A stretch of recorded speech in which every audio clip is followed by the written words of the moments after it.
You have Take care. I just saw today that I don't know if you saw this, Sean, that it dropped that the BBC showed a video of Andrew in 2019 bringing somebody into the palace, Buckingham Palace, while the Queen was there, which is a Bitcoin guy or whatever, and they were filming the whole thing. And Fergie got paid 1.4 million pounds because she became like their ambassador. I don't know how much Andrew got paid, but what I wanted to ask is like, how can this be allowed? For the people in the, I don't know, in the UK, I cannot speak for the UK, but at least for the royal households that I did manage security and other stuff, there are rules. But clearly, I'm sure you guys have rules. There's a set of rules, but they were just ignored. Yeah. They were not even looked at because that would not be allowed. The Queen was in residence, and we go back to what if this woman, just like the Chinese spy, they don't know if the Chinese men planted devices anywhere because you guys did not follow them everywhere he went or whenever one of Andrew's guests would come in, right? Yeah. So what would you do now that this is coming out? The rules, do you think that they will look at the rules further or they will actually do something about it and abide by them? There's going to be there is probably a shake-up of the royal household underway if it hasn't already happened. Security procedures will probably be tightened up. But look, the bad apple, which is Prince Andrew, has now been removed from the situation. That's where all the problems occurred, in terms of this what's going on there. This is where they started, and this is where we're still ongoing. So what they've tried to do now is cut that, like I said, cut that cancer out and get it out of the royal family, completely remove it, completely remove the titles, completely remove him from any sort of residency within London, and stick him out the way in Norfolk in Sandringham. And if there are, if he's got to answer to a criminal investigation, then so be it, straight public inquiry. But he's not in London. They're trying to distance themselves now from him. And are they hoping that this is going to be enough to appease the public? Well, it's not going to be. It's not going to be. I would go to the open of an envelope if it gave me the opportunity to drop truth bombs on him, because until he is held to account, actions, not only with his relationship, obviously with Epstein and where else, but obviously I'm grabbing onto this criminal side of things in terms of the illegal, obtaining of information. If that's in fact what happened with his police officer, that's a bone that I'm not going to let go of, and I want to see what's going to play out now, what the police are going to do about it. I've been speaking to press that have been ringing me up, asking me for intel and asking me what the way forward is, and I've said to them, listen, just ask the Met press office if this is still an inquiry or is it now moved to a criminal inquiry. Yeah, because if it is moved to a criminal inquiry, then we know there's only one person really that's going to be in the frame, and that's Prince Andrew. So that is, we need to know what's going on. And I said to the press, you need to be all over them and watch every move they make, and make sure that it's open and transparent in terms of when they can release. Obviously, an investigation, not going to tell us all the ins and outs of it, but they certainly can tell us if it's gone from if it goes from just a general inquiry phase to now we're looking at criminal, a criminal inquiry, straight investigation, because that is massively significant. Yeah. So this is where I'm hoping that we're going to see some sort of result. And I wanted to ask you something, because I had a friend of mine, I reached out to a solicitor friend of mine in the UK, and he said that it was very interesting that, if true, that Andrew is being housed in one of the king's private residences or states, right? And he told me that under the law, UK law, you cannot just break into the king's residence, even to arrest Andrew if you were to do that, because you would need the king's permission to do that.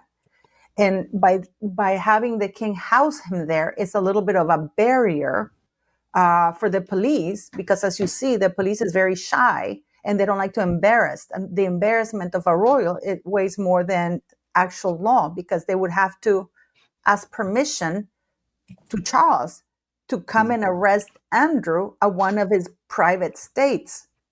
Why is this? I mean, this is what do you think this is happening? Why wasn't he just told, go find your own place to live? Yeah, I think, look, they've got him out of Royal Lodge as quickly as possible because of public opinion. It's going off in the public, and the royal family's opinion rating has gone down to 50%. It's probably gone down a bit lower since. And as soon as that started, as soon as I heard that, I was surprised. I thought, well, that's bad in any form. That is a bad state of affairs. And then the king's getting heckled about his brother while he's out doing official duties, which is bad as well. So they've had to make some sort of move to sort of calm this down. Now, him being sent to Sandringham is just a place for him to stay, where he's off grid. He's not a target. People aren't keep going on about him staying in this royal lodge. He's in a private residence, so it's nobody's business effectively, because it's not coming out of the taxpayers' purse. Now, as opposed to him being arrested, I don't think that would be the case. I think, as I said, they will ask him to voluntarily attend the police station. And obviously at that stage, there's a possibility they may arrest him when he walks in, or they may just ask for a voluntary interview under caution, suspecting him of committing various offences, deception, misconduct offences, whatever it is. I've been at the job a while, but I know it's going to be somewhere in that area. And then I suggest he'd probably be bailed to come back, at which time the DPP, that's the top man in the law in this country who oversees CPS, will obviously be looking at that with other senior lawyers and decide what charges potentially they could hand down to him. And at which time, if he is charged, if he comes back on bail and is charged, then I can pretty much determine that it will be a guilty plea, get his 30% off, and probably looking at a suspended sentence for this issue of the asking the police officer to do an awful checks. As I say, we need to see what other information, because the police will probably be in possession of their obviously their own police inquiry stuff when it happened, so they will know what's gone on to a degree. They might even be waiting for their US counterparts to say, well, who was there and what was, looking at their systems and what they did, and then obviously the final blow, the fatal blow, would be if Prince Andrew, because we've got a lot of messages going back between Andrew and Epstein, right? The fatal blow would be if Andrew has received the information or the intelligence from his PPO innocently, because obviously his PPO has got his best interest at heart, he's thinking it's a potential threat, and Andrew has passed that information via email back to Epstein. Yeah, because that's obviously that's going to be the worst case scenario for Andrew. Yeah. It's bad enough as it is that he's obviously asked for this information for his own purpose, for his own benefit. Yeah, he's lied to obtain something for his own benefit, and this something is information. Yeah, which is obviously police intelligence, which is subject to data protection and obviously all kinds of rules and regulations, which he knew he'd be breaking when he asked him. So yeah, I can't see him being arrested. That's extreme, because of who he is, there isn't really a need to go and arrest him. He could just go with his lawyer to the police station and be formally interviewed. And now that a lot of information is coming out, especially now this little video, and this is just one little clip that we know of that BBC released, that Fergie made 1.4 million pounds. Yeah. I wonder if people now can request to make their finances public, because I am almost sure, this is just my opinion, that she paid no income tax on any of that. Yeah, I'm pretty sure Andrew Lowney, who wrote the book entitled, has put in so many freedom of information requests to the government in relation to a lot of Andrew's finances, especially when he was trade envoy, and he's just been blocked. He's been blocked on everything.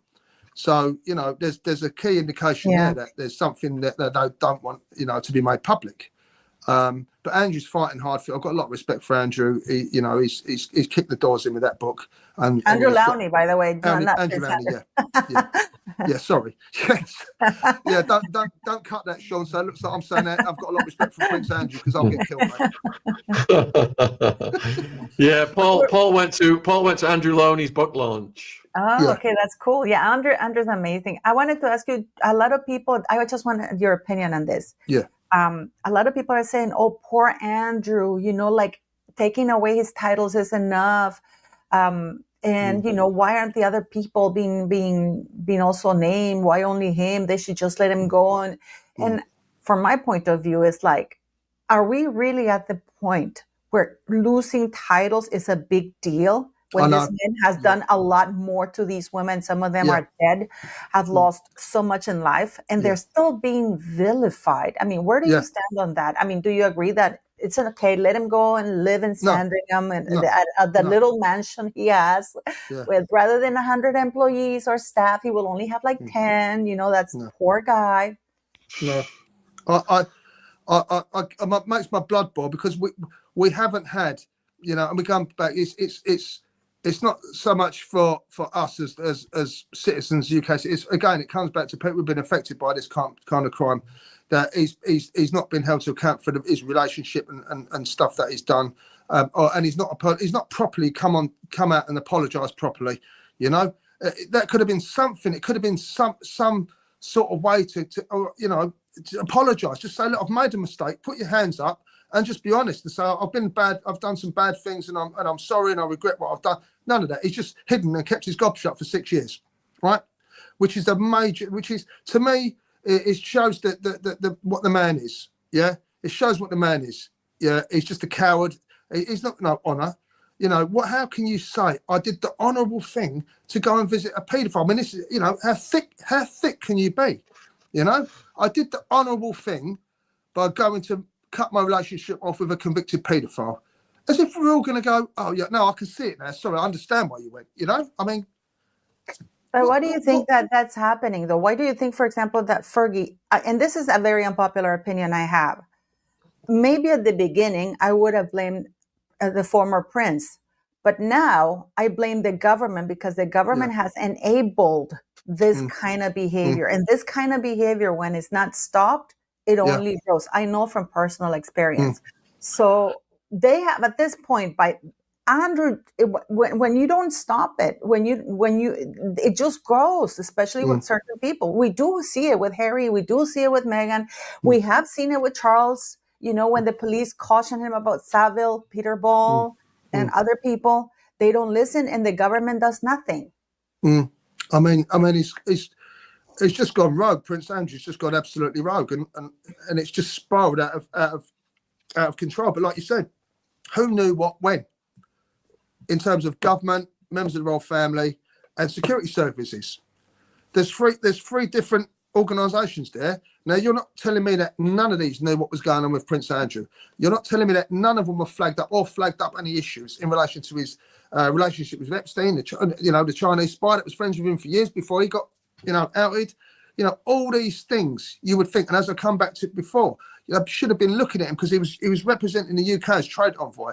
He's in an ideal position to be blackmailed. And you would think the security service would have a cloak around him of protection. Not only his protection officers, but the Secret Service, you would think, would be all over him to make sure that he's not susceptible to blackmail or corruption, which in fact he is on both.